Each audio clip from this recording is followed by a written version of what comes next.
श्री सुखदेव बाबा कहते, राजन, त्रिकूट नामक पर्वत पर एक बहुत बलवान हाथी रहता था। यजमान जी, एक पर्वत है, उसकी 3 चोटियां हैं, उसका नाम है त्रिकूट। एक चोटी सोने की है, एक चोटी चांदी की है और एक चोटी लोहे की है। इसी त्रिकूट पर्वत पर एक बहुत बलशाली बलवान हाथी रहता था अपने परिवार के संग। इतना बलवान था कि वो जंगल में चला जाता था तो बड़े बड़े सिंह उससे पीछे हट जाते थे डर करके। गर्मी के दिन उसको बहुत तेज गर्मी लगी। पर्वत के बगल एक सरोवर बह रहा था। अपने बच्चों को, पत्नियों को साथ में लेकर के हाथी उस सरोवर में स्नान करने लगा। उसी सरोवर में एक मगर रहता था। जब काफी देर तक स्नान करते करते वो सरोवर का जल गंदा हो गया तो उसमें बैठे हुए मगर को क्रोध आ गया। दौड़ करके मगर ने हाथी के पैर को पकड़ लिया। हाथी ने छुड़ाने का प्रयास किया। हाथी को विचार आया कि हमारे बल से तो बड़े बड़े सिंह पलायन कर जाते हैं, ये छोटा मोटा मगर क्या कर पाएगा। लेकिन मगर ने पैर नहीं छोड़ा। पूरा बल लगाया हाथ अपना, कोई बल काम नहीं आया। पत्नियों को बुलाया, पुत्रों को बुलाया, अब तुम सब लोग सहायता करो। सूंड से सूंड मिला करके पत्नी बच्चे खींचने लगे। किसी का कोई बल काम नहीं आ रहा है महाराज। मगर गहरे जल में खींच के लेके जा ही रहा है हाथी को। पत्नियों ने, बच्चों ने जब देख लिया कि अब इनका राम नाम सत्य हो जाएगा, चले जाएंगे स्वामी जी, तो सब सूंड छुड़ा करके बाहर खड़े हो गए। हाथी ने कहा, इस संकट में छोड़ करके हमें कहां जा रहे हो तुम लोग।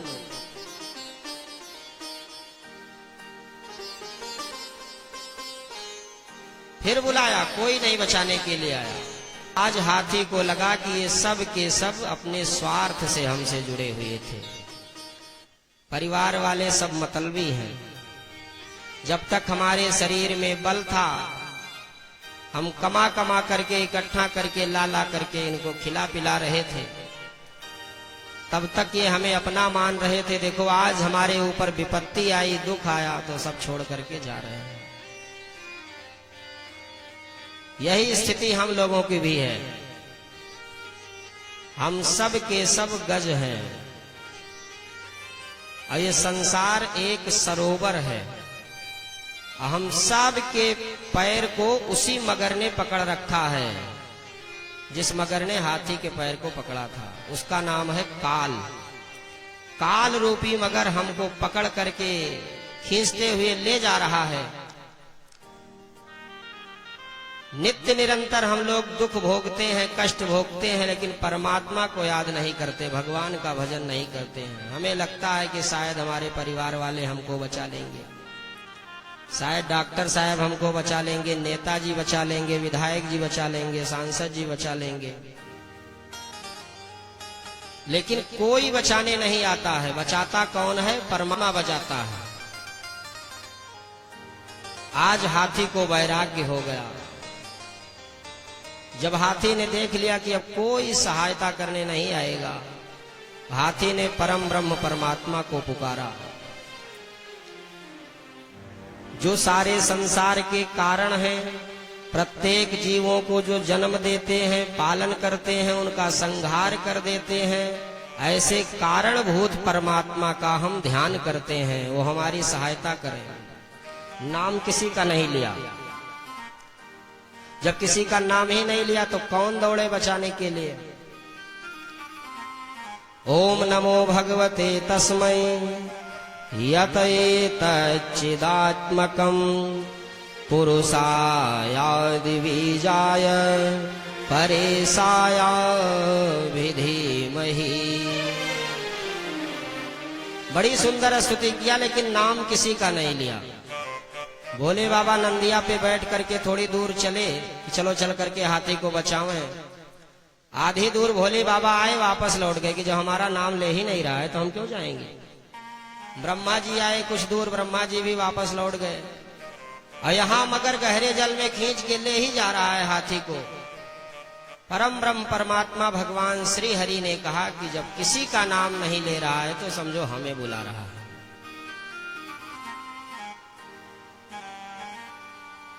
भगवान पहुंच गए।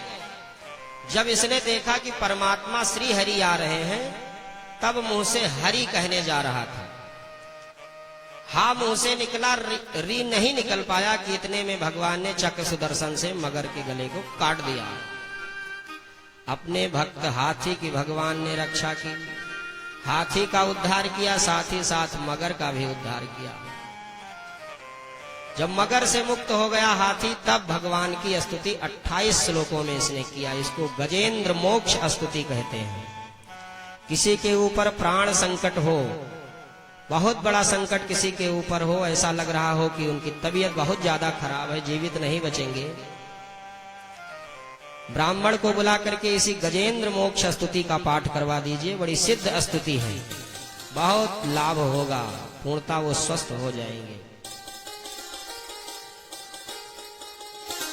सोन्त्यः सरस्सुरबलेन गृहीतयार्तो दृष्ट्वा गरुत्मति हरिं खौपात् चक्रम् उत्क्षिप्य शाम्बुजकरं गिरवाह कृत्स्नान् नारायणाखिल गुरो भगवन् नमस्ते।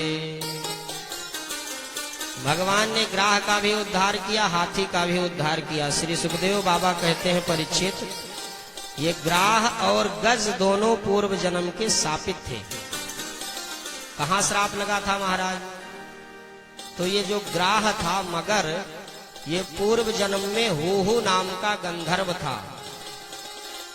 देवताओं की सभा में मनोरंजन करके लोगों को हंसाने का काम करता था।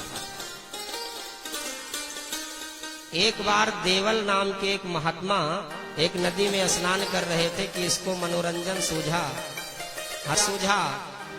मगर का रूप बना करके गया महाराज जी का पैर पकड़ लिया, गहरे जल में खींच के लेके जा ही रहा था। ये तो हंसी कर रहा था, महाराज जी के तो पसीने छूट गए। महाराज जी को लगा कि आज राम नाम सत्य हो जाएगा। जब इसने जान लिया कि महाराज जी अब मर जाएंगे, बहुत ज्यादा परेशान हो गए, तो हाथ पैर को छोड़ करके हंसने लगा, ताली बजा बजा करके। महाराज परेशान हो गए, हम तो मजाक कर रहे थे, हंसी कर रहे थे। अरे महात्मा जी की आंखें लाल लाल हो गई, मूर्ख कहीं के, ऐसे हंसी किया जाता है? मगर बन करके तूने मेरा पैर पकड़ा है, जा मैं श्राप देता हूं कि तू मगर ही हो जाएगा। हाथ जोड़ करके चरणों में गिर पड़ा, महाराज हम पर दया कीजिए, हमारा उद्देश्य ये नहीं है मनोरंजन करना, हंसाना। महाराज जी को दया आ गई, जाओ बेटा पैर पकड़ने का ये आदत बनाए रखना, एक दिन किसी हाथी का पैर पकड़ लोगे तो तुम्हारा उदयेगा। और ये जो हाथी था महाराज, पूर्व जन्म में एक राजा था, इसका नाम था इंद्रद्युम्न। एक बार अगस्त मुनि आए, अगस्त मुनि को देख करके इसने प्रणाम नहीं किया। शास्त्र कहता है कि हमसे बड़े, हमसे श्रेष्ठ ब्राह्मण देवता, गुरु जी, संत महात्मा अगर हमारे सामने आवे तो उनको हाथ जोड़ करके प्रणाम करना चाहिए, उन्हें बैठने के लिए आसन देना चाहिए। लेकिन अभिमान में चूर चूर इंद्रद्युम्न नाम का ये जो राजा था, इसने अगस्त ऋषि को प्रणाम नहीं किया। महाराज जी की आंखें लाल लाल हो गई, क्रोध के मारे चेहरा कांपने लगा, श्राप दे दिया। हाथी के समान अभिमान में तू चूर चूर है, जा मैं श्राप देता हूं कि तू हाथी ही हो जाएगा। ये भी चरणों में गिर पड़ा, महाराज मेरा उद्धार कैसे होगा? कहा जाओ भगवान श्री हरि आएंगे, एक बार तुम सरोवर में स्नान कर रहे होगे, तुम्हारा पैर कोई मगर पकड़ लेगा, तो तुम्हारा उद्धार करने के लिए परमात्मा त्रिलोकीनाथ भगवान श्री हरि को आना पड़े। तो इसके मन को शांति मिली। संत के श्राप में भी करुणा छिपी होती है। संतों ने जिसको भी श्राप दिया है वो सब के सब अंत में जाकर के भगवान से मिले हैं।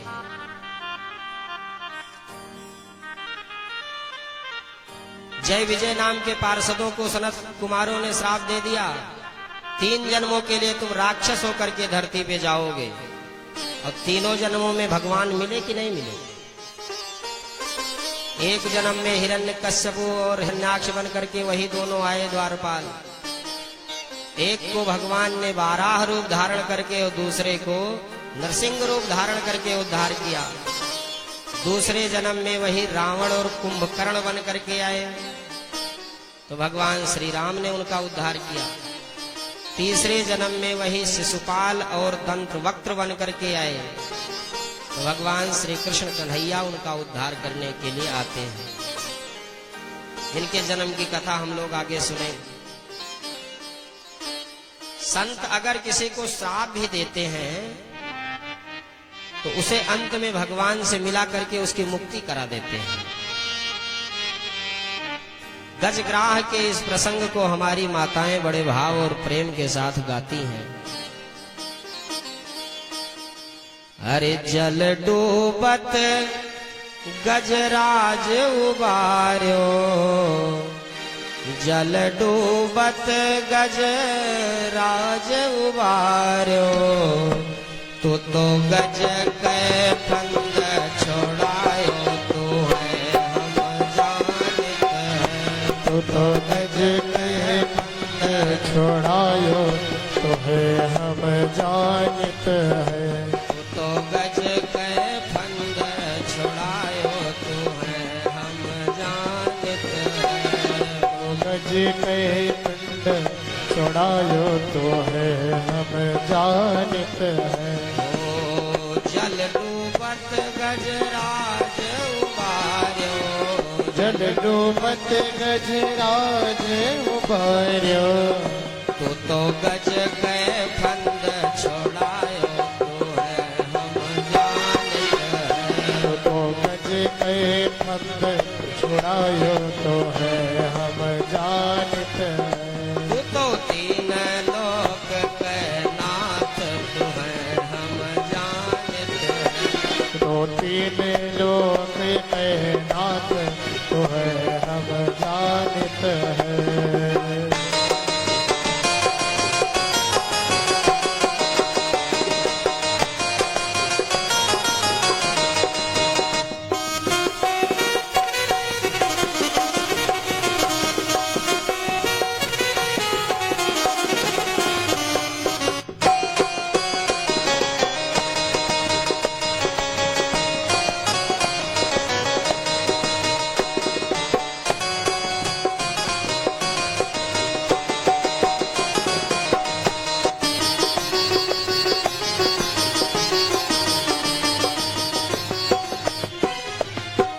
आगे हम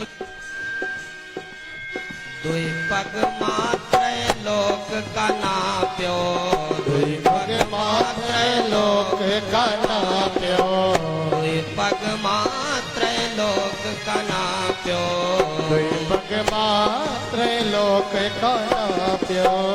राजा बलि के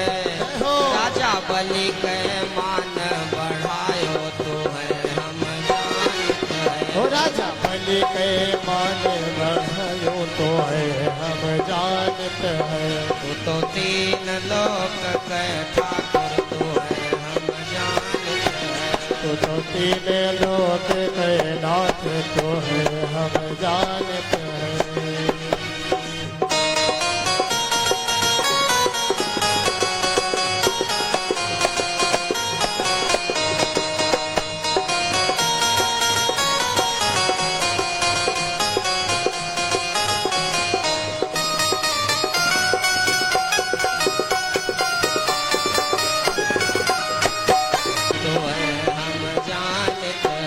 तो 3 लोक के ठाकुर, तो है हम जानत है। तो तेरे